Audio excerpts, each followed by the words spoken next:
And we're back. Back again, brother. How you doing? Hey, I'm great, man. How you doing? I'm doing great, brother. I ain't gonna lie. I like this new setup I got on the Twitch side. I'm gonna let you see it after we do this stream, just to see how you like it and how everything works, and keep going from there. Looking forward to it. So today we wanted to spend some time on archetypes. We thought that we might do a series where today we start off by introducing the topic of archetypes. What are they?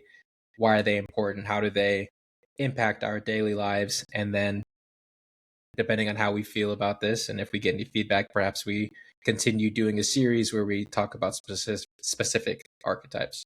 So I thought I'd start off just by defining archetypes and kind of fleshing out my understanding, particularly from a Jungian stance, and then I'll pass it over to you. Does that sound good? Yeah, that sounds like a bit, because I don't know. I'm probably gonna spin a little bit. Look, that's what we do.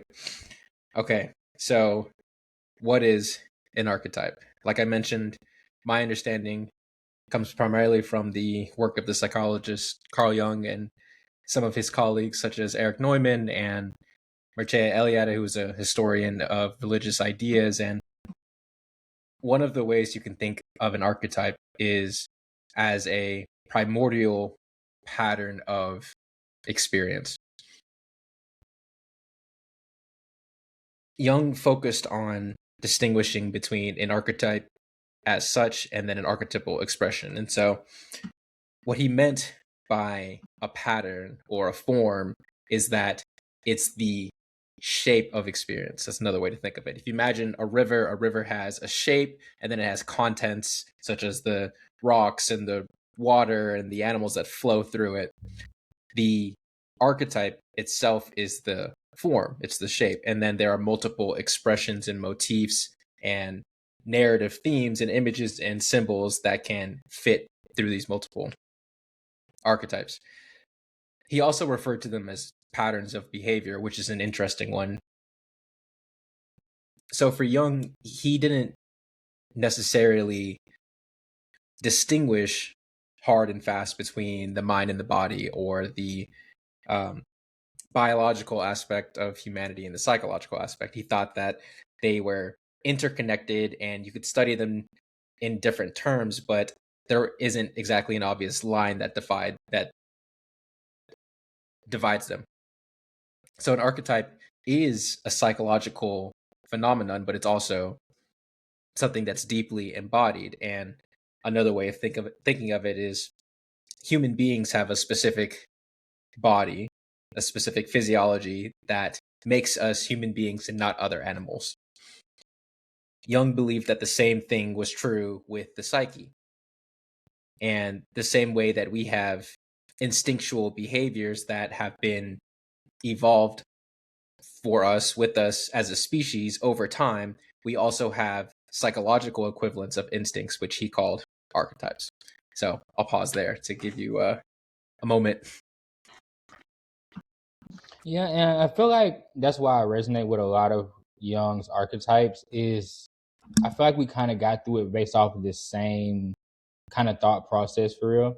To me, when I think of archetypes, I think of something that represents a structural truth. So what I mean by that I believe that there are aspects of reality that are structurally consistent. The idea of, like we were talking about before, with the father or the mother or the king or the queen. And so we could argue in software they have this concept called abstraction and polymorphism. And so this is the idea that human could be a major category, and there's a lot of different subcategories of human. This is the same thing with archetypes. Like, for instance, you could have source, and then there's like source, universe, God. It's like these parallels of that. And then you have like the father, and then you have masculine, and then you have like the feminine with divine masculine and the mother. And so these archetypes kind of stack on top of each other. And so what I'm really looking at when I think about archetypes are the building blocks of reality. Like, how is reality structured in a way for you to be able to take the pieces of it and analyze those? How are those pieces related to you? And understanding that the different things in this reality, whether it's a person, place, or thing, usually fit within the framework of one of these archetypes or multiple of them. And our ability to be able to define and understand that is usually the song and dance that we get into when talking about archetypes. I like the term you used, building blocks. Going back to the evolutionary framing, I think another way you can think of archetypes is as ancestral memories. The same way that, what's a good example? We have a reflex, although you can call it an instinct, that's called the orienting reflex. And so when something loud or anomalous manifests around you, like a loud car honking its horn or someone screaming or something, what most people do is they freeze their current behavior and then they orient their body and their attention towards whatever the thing is. And you do that unconsciously. Now, you can imagine that there is a time where humans or primates or whatever animals didn't do that. But eventually, consistent exposure to, let's say, anomalous things in the environment led to this selection of a pattern of behavior that was adaptive for that class of patterns or that class of entities. And so now we have this instinct or reflex such that we don't have to think about doing that, right? It's an initial response that can help you and kind of predisposes you to act and perceive in the world rather than having to pause, analyze, or be at the whim of whatever stimulus response pattern is there. Archetypes are, I think they're usefully thought of as the same thing. And maybe it'll make more sense as we start to get into examples, but just trying to flesh out what archetypes mean for you rather than you having to be a blank slate as you're born into the world and having to figure everything out. You are born with certain emotions and motivations and instincts, like I mentioned, but you're born with these psychobiological structures that, in some sense, answer some questions that you might have otherwise had about the world. And so you are standing on top of the shoulders of giants. You have these innate components within you, the archetypes, that give you a leg up compared to past generations. And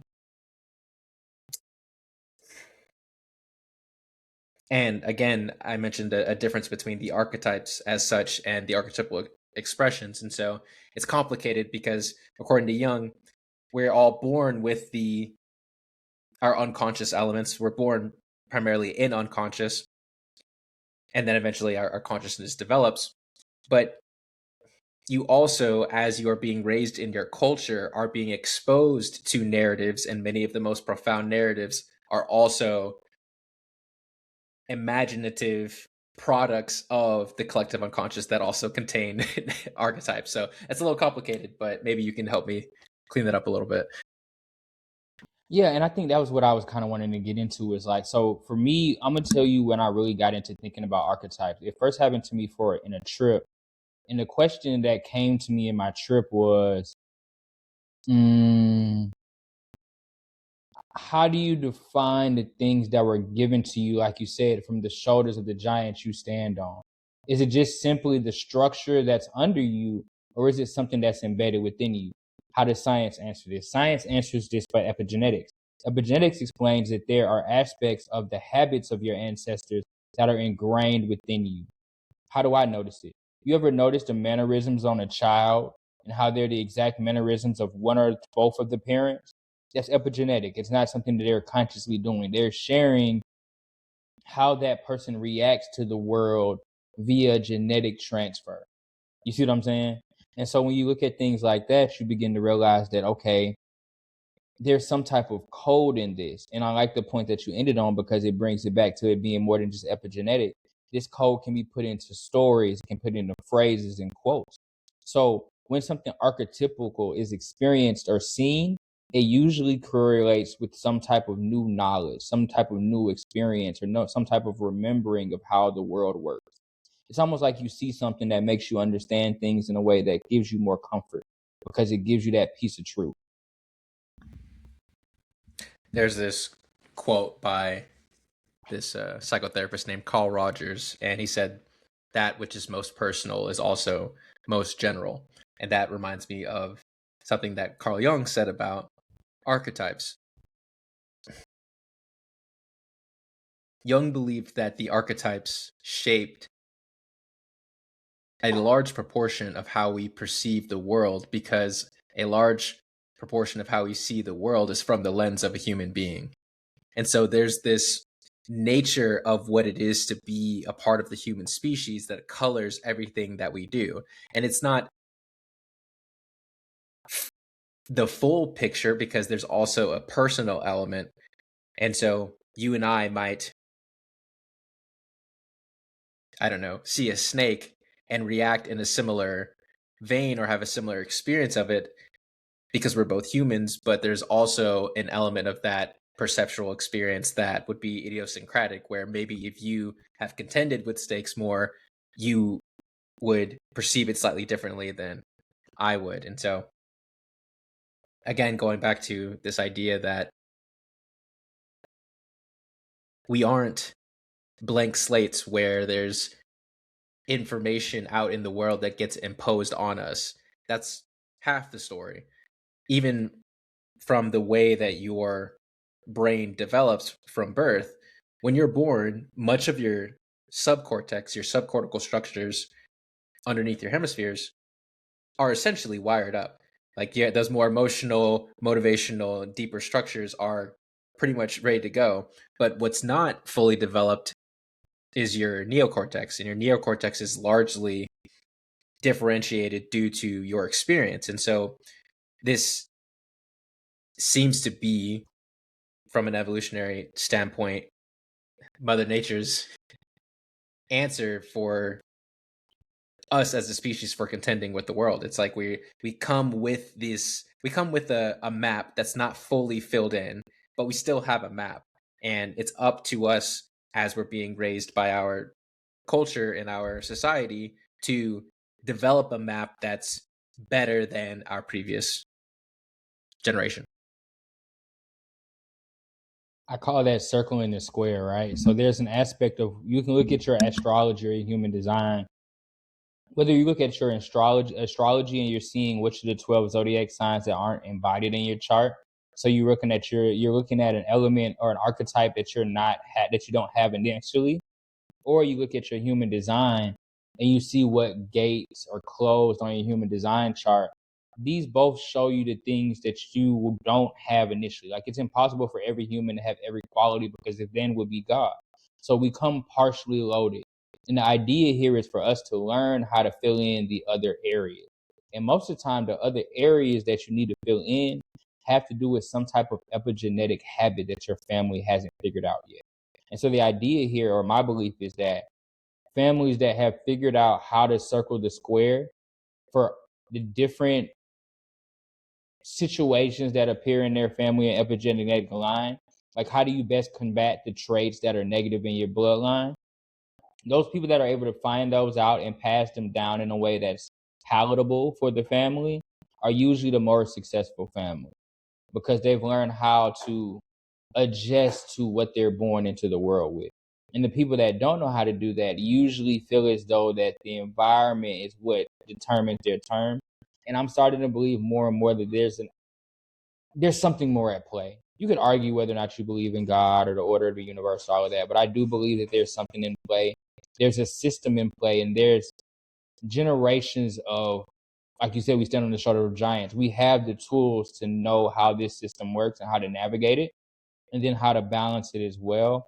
And I think that's what the archetypes are pointing to, because whether you look at the archetypes in Jungian faith, or you look at it, Jungian practices, or you look at it from the tarot and the major arcana in that story, there's this idea of you having to have been through all of the phases of this journey.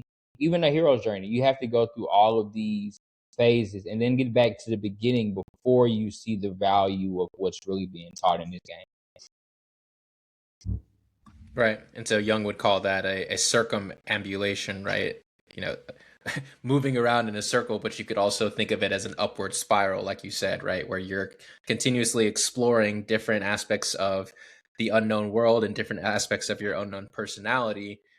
But the goal is to return to the origin point, but just at a higher level of understanding or a higher level of being. And the archetypes relate to the process of individuation, the circumambulation process I just mentioned, where essentially from a Jungian stance, individuation consists of a cycle of regressions and progressions. And a regression, let me start with the progression. A progression is your capacity to adapt to the external world. And oftentimes you'll run into problems in the real world, whether that's your ability to find a job, something with you educating yourself, something in the social realm, something with your family. And when you encounter an obstacle that you struggle to overcome, you then engage in a process of regression. And this can be in the form of dreaming or active imagination or some sort of creative endeavor where you come into contact with the collective unconscious, those universal aspects of your being that you share with all other humans. And oftentimes in dreams, let's say, the archetypes will speak in narrative or dramatic form to try to present you with some form of an answer in terms of contending with whatever the problem is that you're dealing with in the external world. And then all the reverse is true as well, where you can have problems internally within your psyche that requires you to act in the world, to ground yourself in the concrete reality of everyday life to solve those more psychological problems. And so you can think of the archetypes as a great source of wisdom. And again, to your point,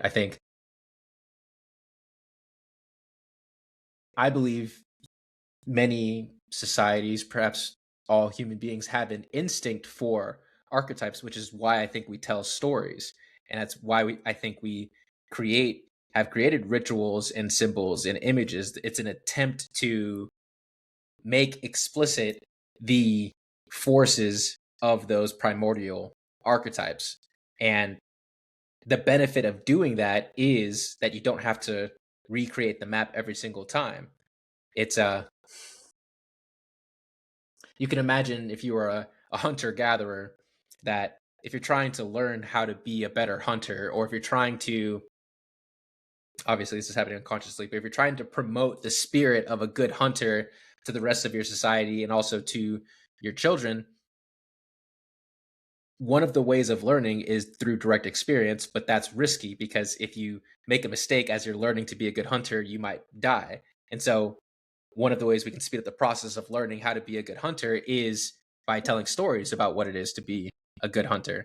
And then as your children are developing, prior to them going out into the wilderness, they have these images in their mind of how it is to act properly. And it's not the same thing as experiencing it directly, but you can imagine that there's some benefits that come with that kind of indirect exposure to the trials of being a good hunter. So yeah. Even if you pay attention to how certain facts of human society are dedicated to certain archetypes, like understanding that the warrior is connected to the masculine or the man or the knight or the king, however you want to reference that. And so what am I saying with that? I'm saying that I believe that a lot of times these archetypes are positioned in a way to where these heroes of these stories or these main characters of these stories are supposed to represent you. And then you find yourself, like you said, in these situations that these characters have been through. And this allows for you to rationalize this. And so let's even look at this. People who like anime and certain characters do better in more stressful situations because they embody the mindset of the characters that they enjoy and how they would handle the situation. Like I think there's been a whole study of like how Naruto has affected the mental capacity or fortitude of a generation because of his destitute situation in his rise to a better situation based off of his own personal inability to be discouraged. And this is the same thing we see with Luffy or Goku. There's this aspect of characters that are able to smile in the face of danger, in a sense. And not even deeper than that, like you said, to the common hunter or those things like that. A lot of the earlier stories and a lot of the mythologies that we were given, those things kind of culminate into what we see as things like the Ten Commandments or the laws of Ma'at in different cultures of like, how do we get to these set of like, okay, these are the archetypical rules of culture and society. And even thinking about that, how we've set up these like, almost like, I don't even think it's just like personality traits, but even like, I believe nature has archetypal ways that energy flows, and learning and studying these things show how money could work in human society based off of useful things. And so there's a lot of little nuanced things that we could learn by studying how these archetypal structures or these truth structures exist within the reality and how those things that are stable work in different situations.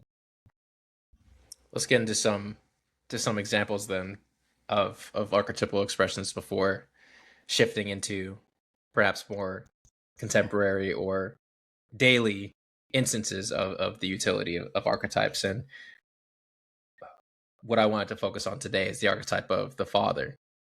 And before I say that, I should also say I believe Jung thought that there were as many archetypes as there were human experiences. So there are a few common ones that I think most people in this space know, but that by no means is a limit. But we're just going to focus on one to try to make the illustration. So the archetype of the father. It's tricky because the archetype, again, is a form. And so I have to use words to try to get at the archetype without using the expressions, but it's difficult. I'm going to try. So you can think of the archetype of the father or the king. That archetype has been used to represent order, known territory, predictability, stability, hierarchical structures, all of those things. And I think the best way to put it might be the archetype of the king represents the stability of your culture that protects you and tries to keep you in known territory in the world that you know. An example of this that I was meditating on was a Goofy movie. Have you seen a Goofy movie? I have. Okay, I love that movie. And It's so a great movie.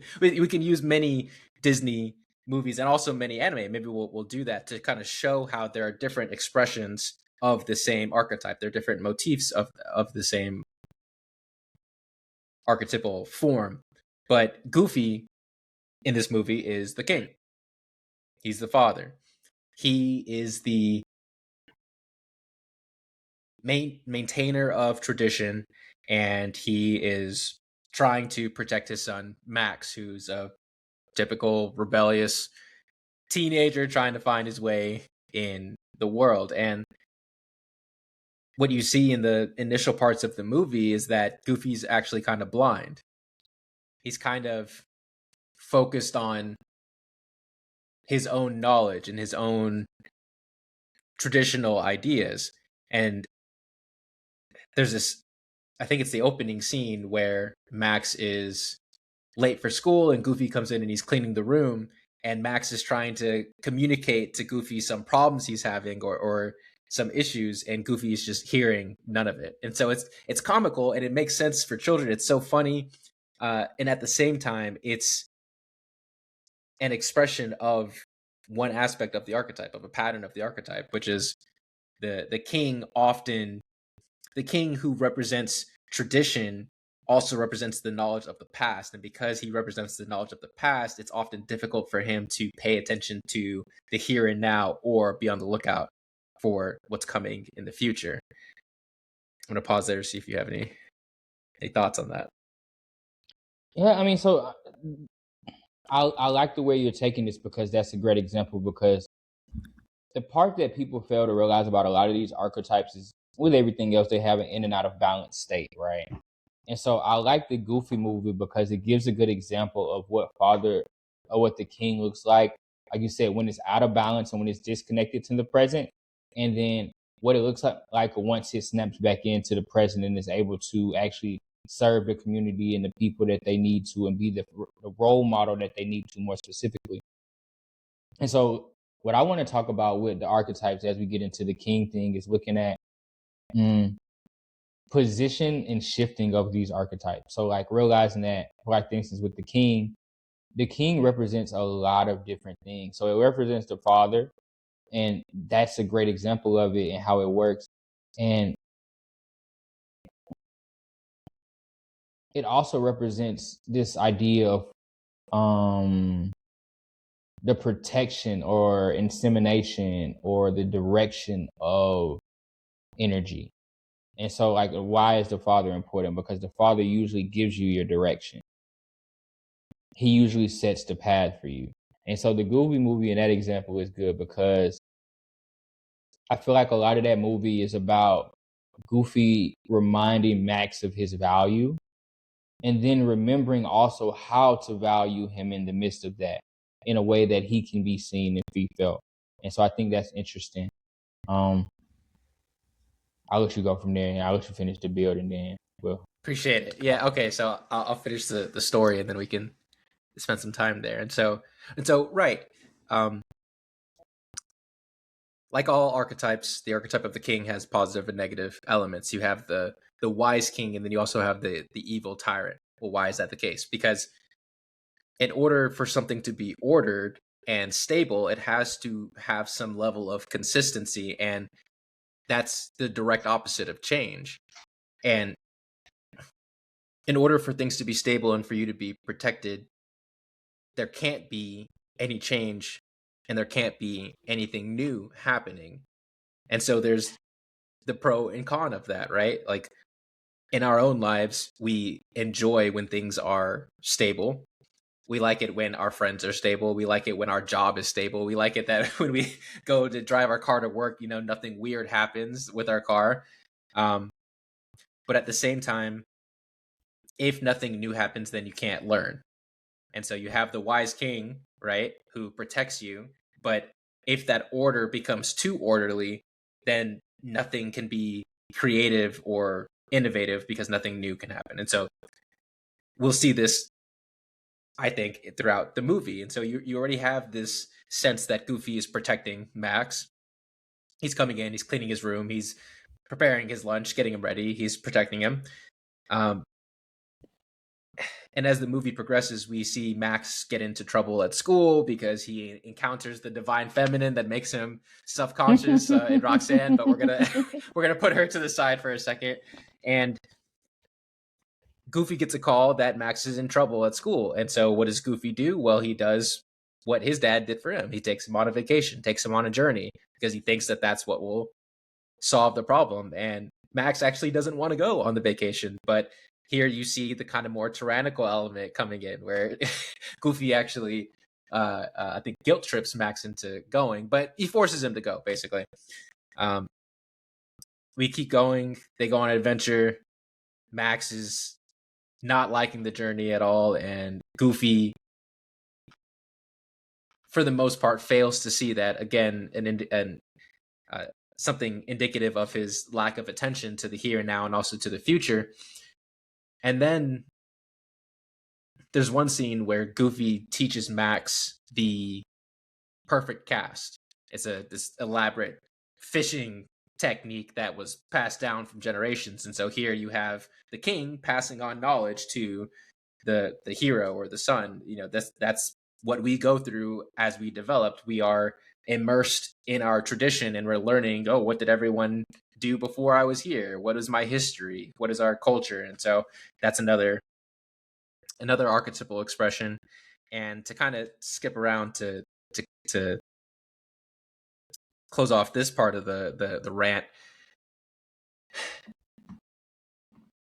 towards the end of the movie, when Goofy and Max somewhat reconcile, Goofy's lack of attention again leads them down a raging river where Goofy actually falls off a waterfall and is falling into the watery abyss where he's being devoured by the mother, right?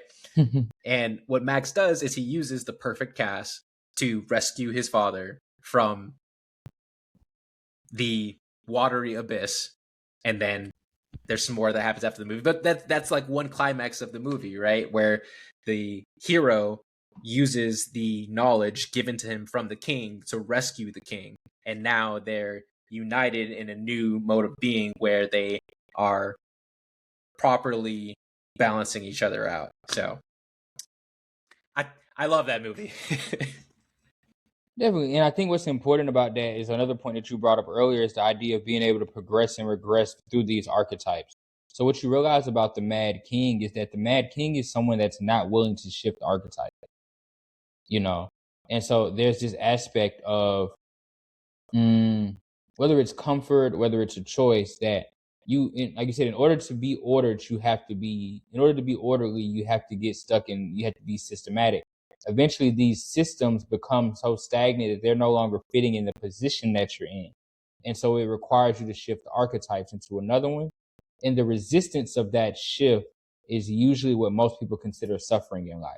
So these little ego deaths that we have to go through from moment to moment, we usually miss because we're not willing to take that regression or progression into the direction that we need to, or to embody another archetype. And sometimes we believe that we have to this comes to go back to attachment to ego of whether or not we have to become this new archetype permanently, or whether or not we need to embrace it for this situation in order for us to learn something to progress the version of us that we're already at, right? And so in order for the king to continue to grow, he has to be willing to step into the shoes of his people in order to better see how he can serve them. But he can only know how to serve them based off sharing the experiences that they have. And that's why the journey with Max is important as well. Yeah, absolutely. And I like that idea of the king or the leader being better prepared to lead his people when he shares in their experiences. And I wonder if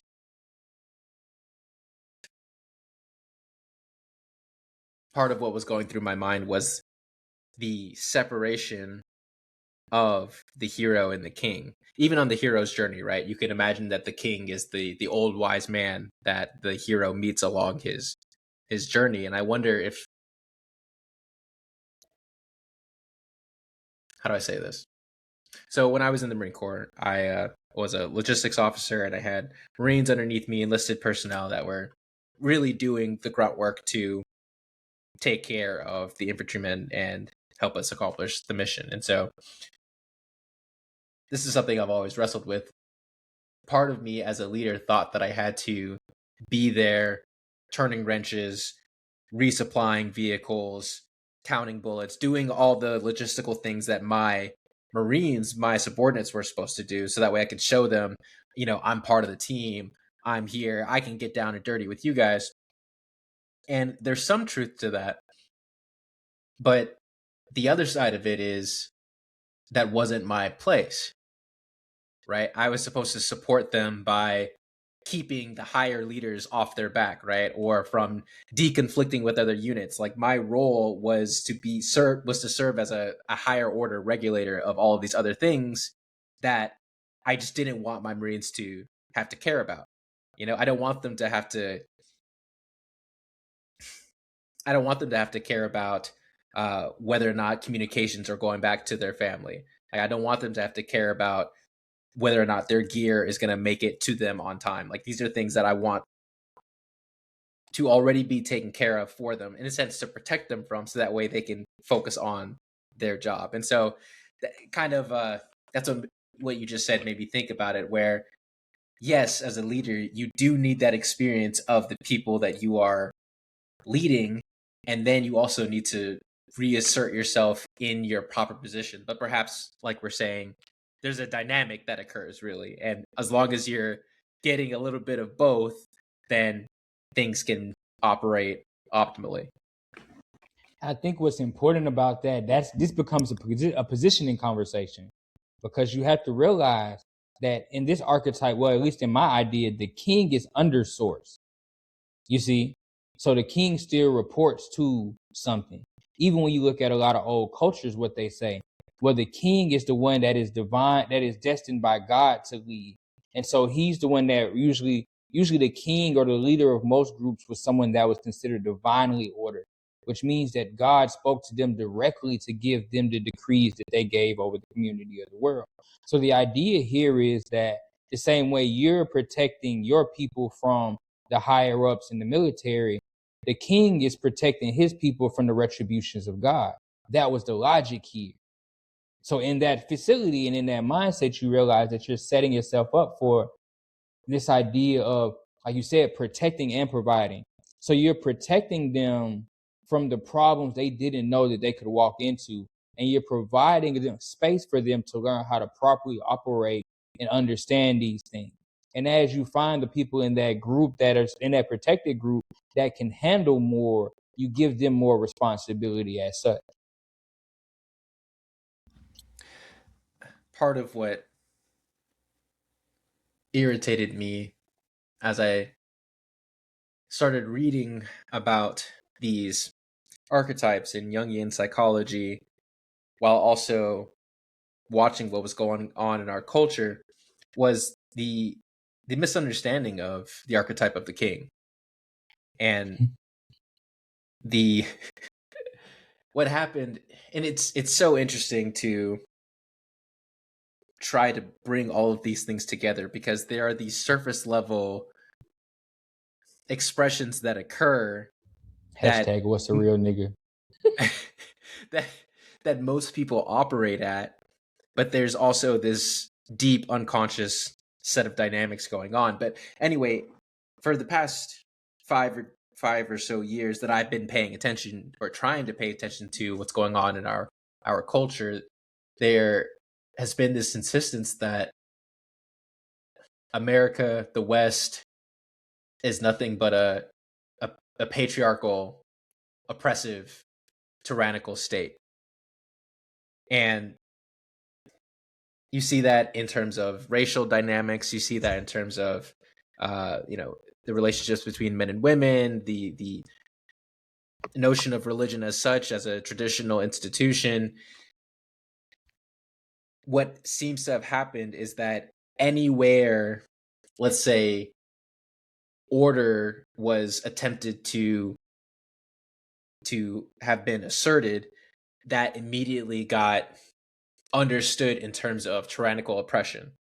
And it's interesting because that's half true, right? Like we just said, whenever you are trying to, let's say, establish a culture, you necessarily are erecting boundaries. You're saying this is what's acceptable, this isn't this is what's unacceptable. And that's whenever you join a basketball team, if you join a martial arts dojo, if you enter a corporate structure, anywhere there's a civilization and there's a society that's already established with its own norms, if you're an outsider coming in, you have to, if you want to be a part of that society, you have to figure out how to integrate yourself into that. And that can be crushing, right? It's like, oh, what about me? What about my identity? What about everything that I want and everything that I bring? Is that not valuable?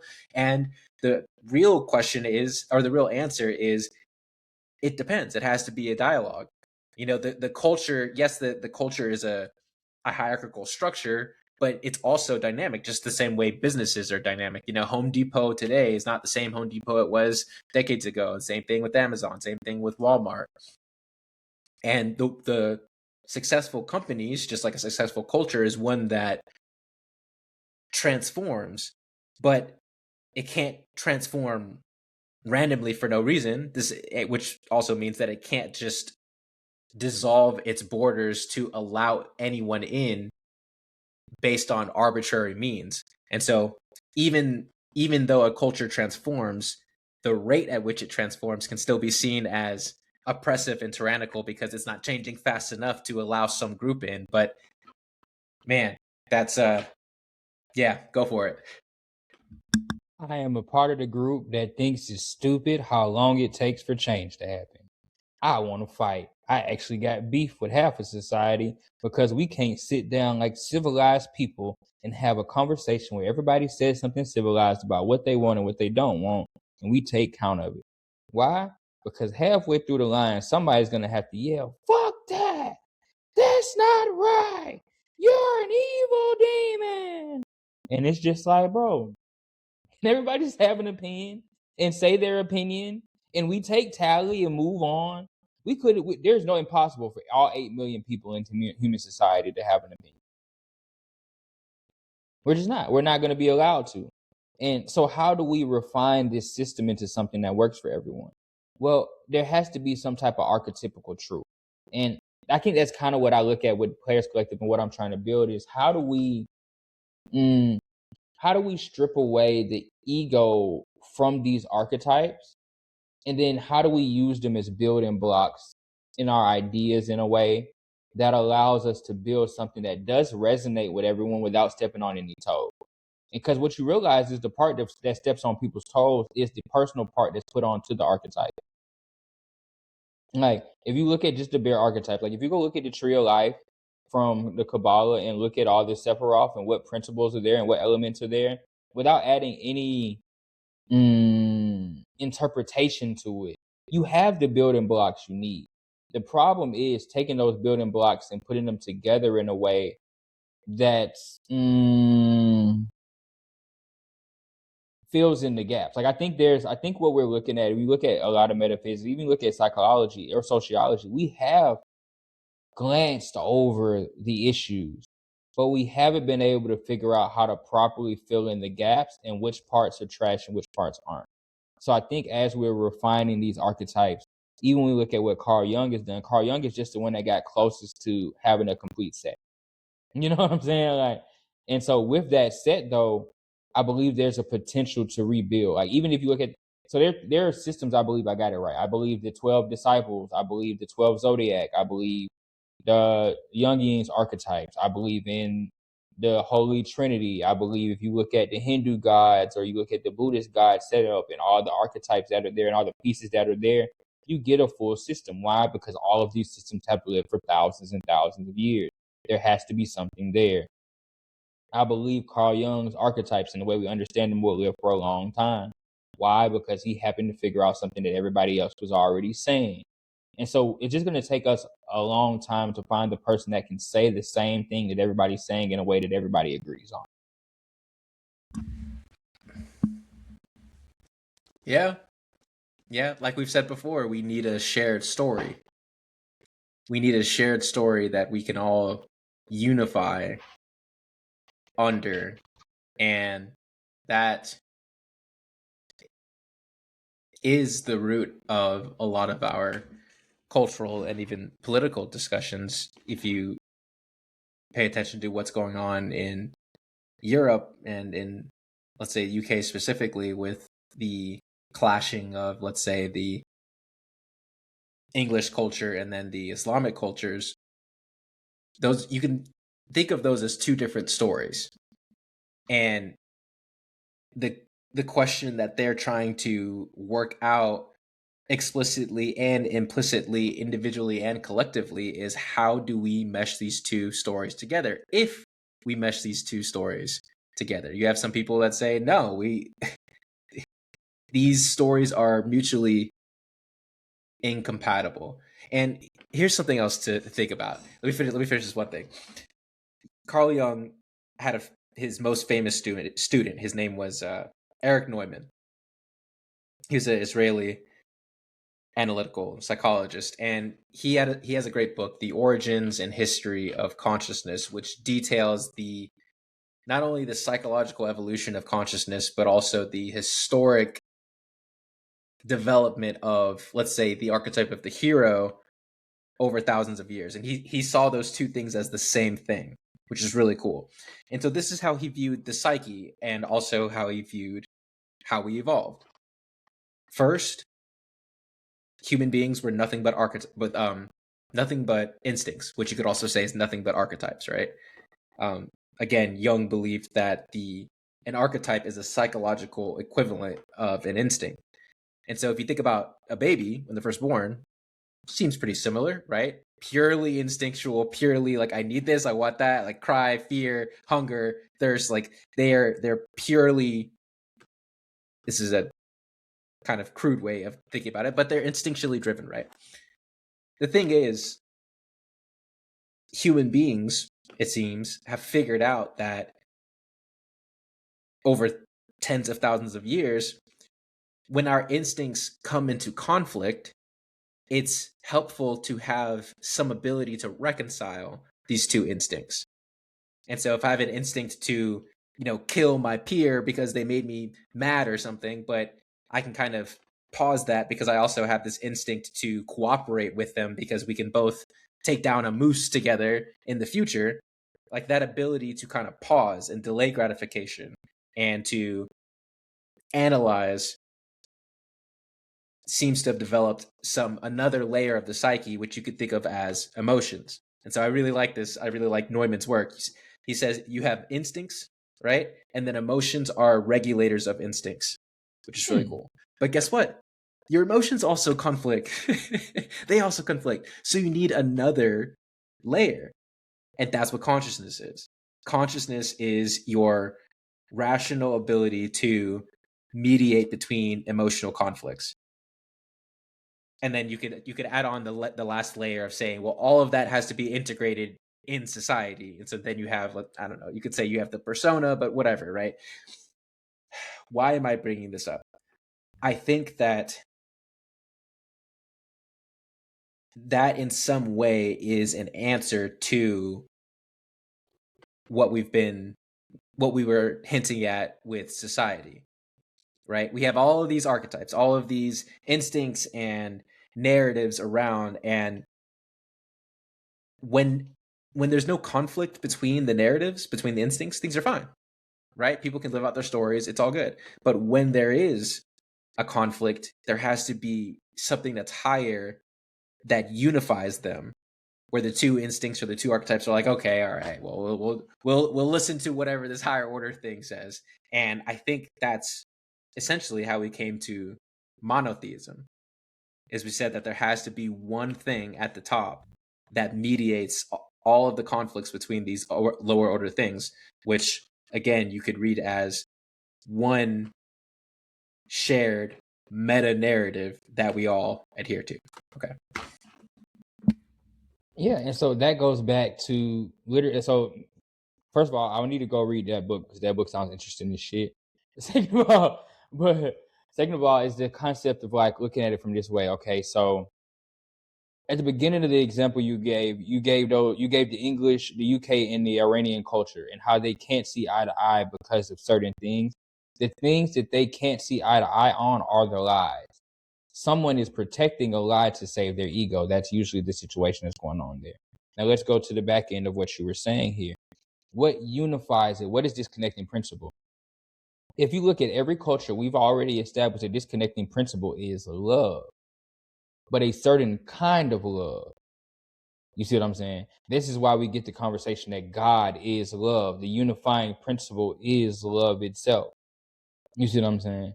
So with that, we've already established that in order for us to unify, we need love. The unifying principle is love. What kind of love? An orderly love.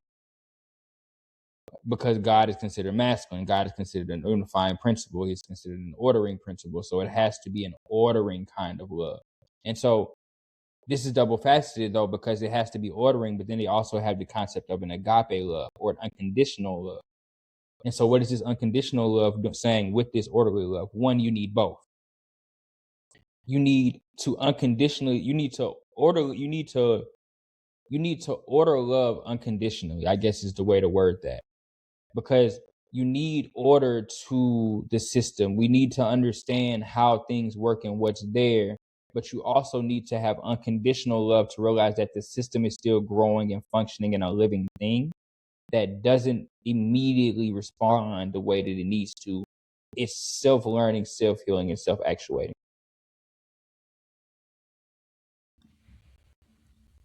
I believe it.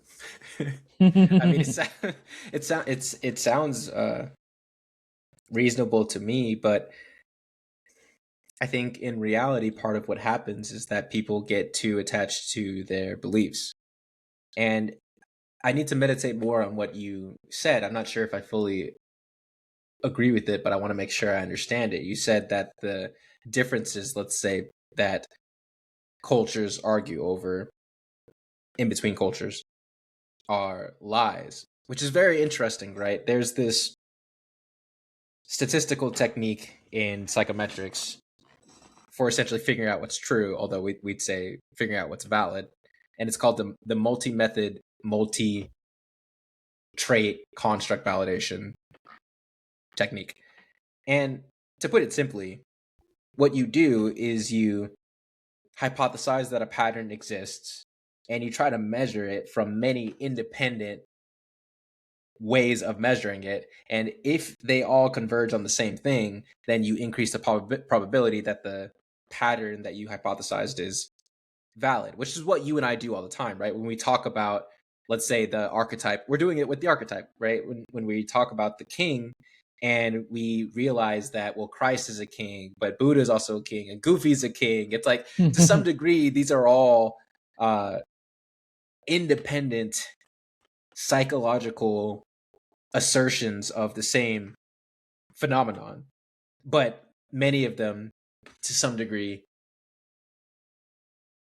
are independent of one another.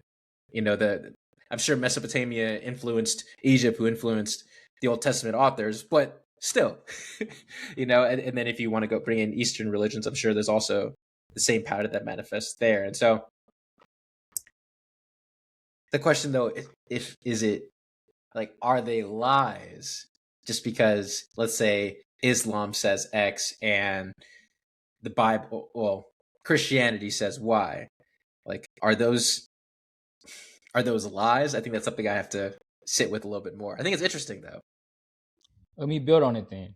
So Yeah. it's not necessarily lies in the sense that they're just completely untrue, but they're lies in the sense that they're inconsistent with archetypical truth. What am I saying?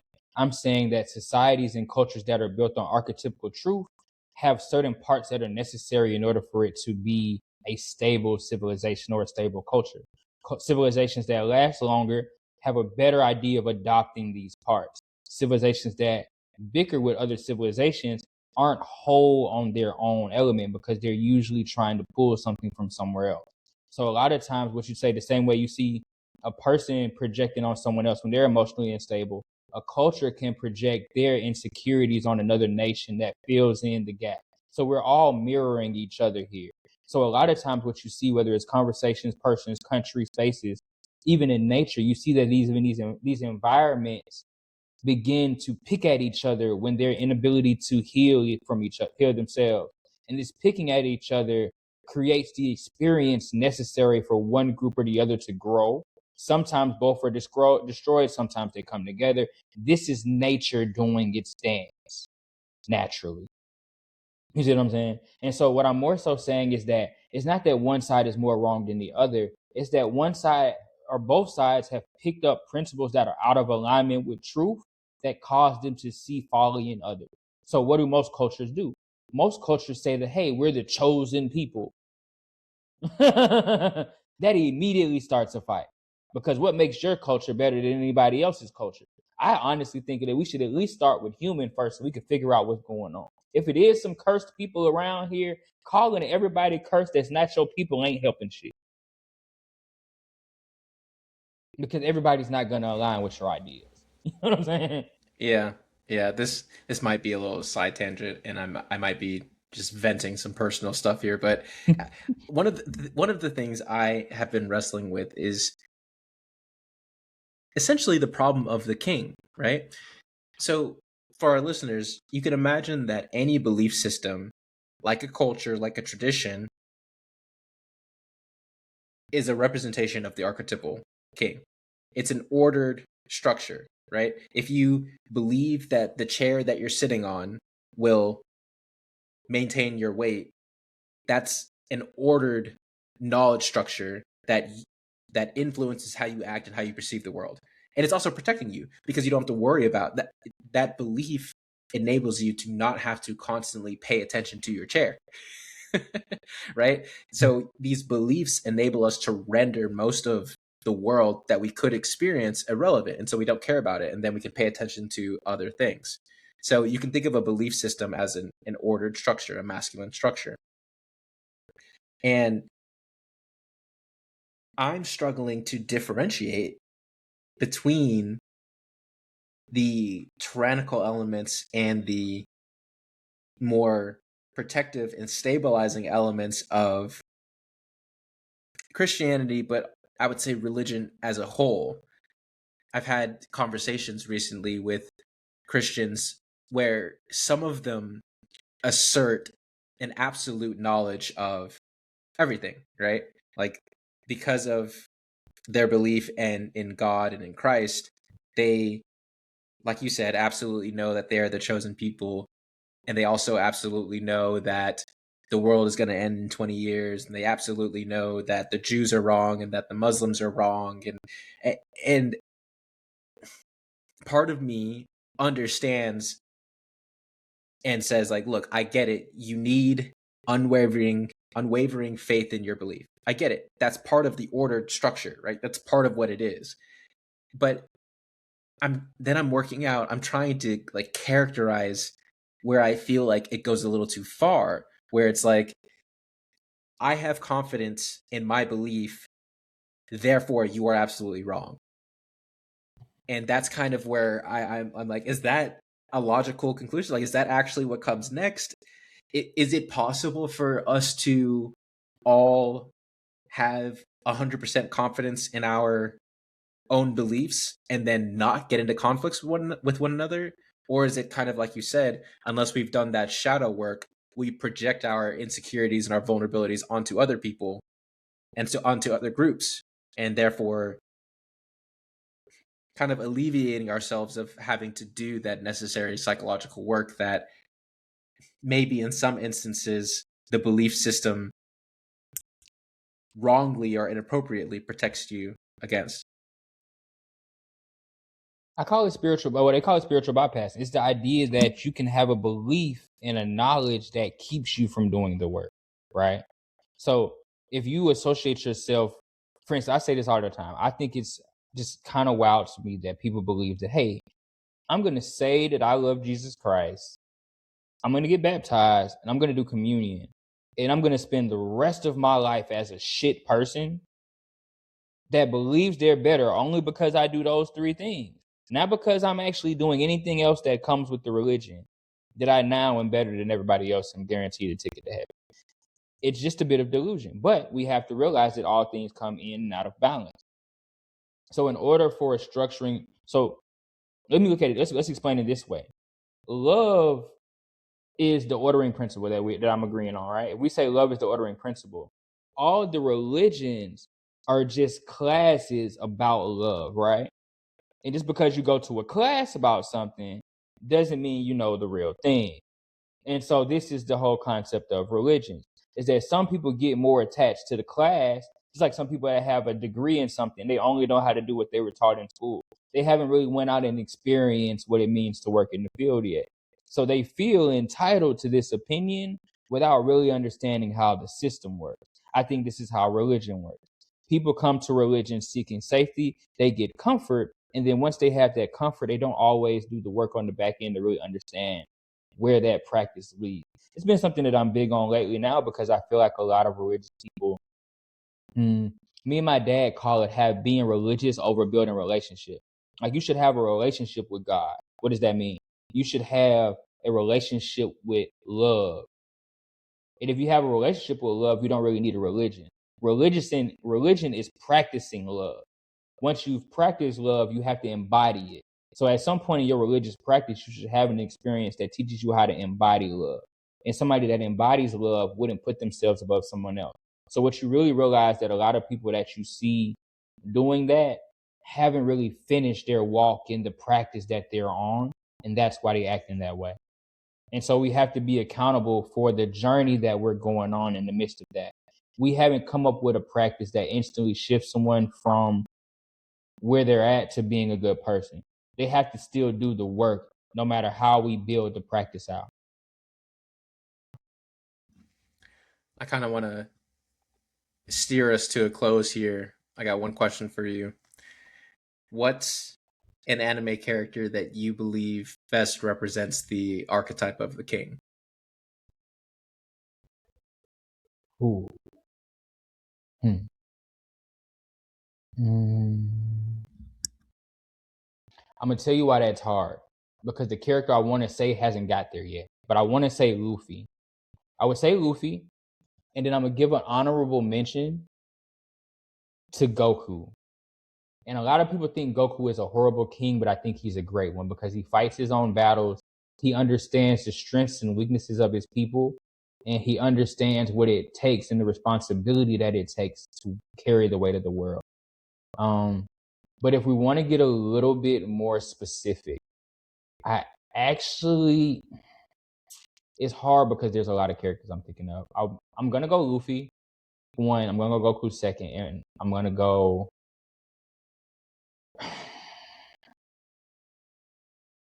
I want to find a show that's completed before I say it, so I can give you something. I want to say Yo from Shaman King.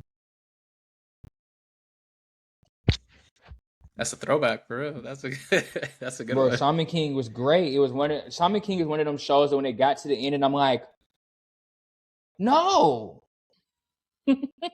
I need more. And there is more. There's a second season and things, but yeah. Yeah. I think I What would about you? give. So I don't know if you've seen Code Geass, but I think Lelouch would be. Ah, I think he would be my, especially with the power to compel. Like he had like the power to compel other people. We okay. I think next time we could pick up on this. This would be a good exploration of anime kings as a continuation of this. But my man had the power to compel and demand absolute obedience, but the power in itself is not enough. You have to. He had to learn how to wield that power. Man, okay, we could go down a whole rabbit hole. And yeah, there's a then when lot. he became king, man. Okay, but so Lelouch would be my number one. Um, I think Naruto, honestly, was a I was never very big into Naruto.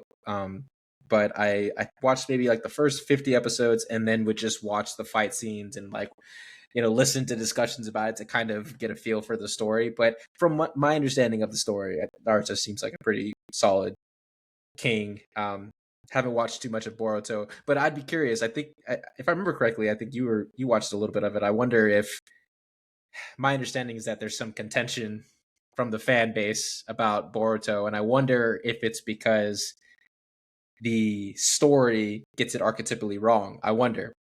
Maybe It's conversation. it's it's interesting because you said it. I feel like Naruto disappoints as a king, and the entire Boruto series hinges on how disappointing he is as a king, and it's reflected by his son and his actions. It's interesting. I haven't watched much of it to see how it falls out, but I think that's the part that's fun about mythology and stories is we get to see these characters in their unperfected form, and we get to see them get close and then still see the next cycle. And that's what's interesting about the age that we're at now is you can watch Naruto and then Naruto Shippuden, and then you can watch Boruto. You can watch Dragon Ball, then Dragon Ball Z, then Dragon Ball Super, and then Daima. You know what I'm saying? Like you can watch Fire Force, and then you can watch um this Soul. I forgot the series. You can watch these shows. You can see what they look like when they flip worlds now. And I think investigating that, and that's one of the secrets I believe society is going to, is we're going to learn how to overcome that dark age, that chaos. Like we've seen the flood happen. We heard the asteroid destroy the dinosaurs. I think we're going into an era that's going to teach us how to survive death, if that makes sense. Okay, next conversation: anime kings and surviving death. That's because I have a lot to say about uh, death as a phenomenon. So We can All build right. there. That'll be the next circle around the archetypes. We'll start with Yeah. the king and then kind of go from there. Absolutely. Dog, you got any last words, man? No, man, I actually feel like we had an amazing talk. I appreciate everybody that comes out. If you were checking it out on Twitch, make sure you comment and say if you like the new overlay or not. We're gonna get some more things going and try to keep the production going and raise the quality. Y'all have a good day. And remember, the archetype that you play out now may not be the one you need to keep. Remember to look at your hand and see what cards you need to play. Sounds good. Everybody have a good one. Run it.